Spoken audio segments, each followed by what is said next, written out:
అందరికీ నమస్కారం.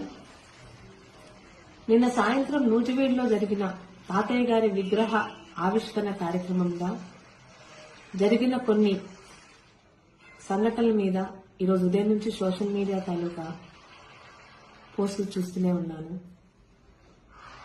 అక్కడ ఏం జరిగిందో తెలియకుండా మాట్లాడుతున్న వాళ్ళ గురించి కాకుండా శిరీషమ్మ పొరపాటు చేసిందా అని,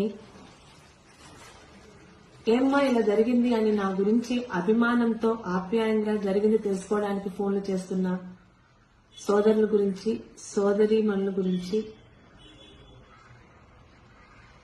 వివరణ ఇవ్వాలని మీ ముందుకొచ్చారు. నెల రోజుల క్రితమే డిసెంబర్ 15న నూజివీడులో ఆ కార్యక్రమం ఉంది అని కృష్ణా జిల్లా గౌడ సంఘం నాయకులందరూ నన్ను కాంటాక్ట్ చేసిన పిదప మనవరాలిగా ఆయన విగ్రహాన్ని మీరే ఆవిష్కరించాలి అని చెప్తే ఖచ్చితంగా వస్తానని అన్నాను.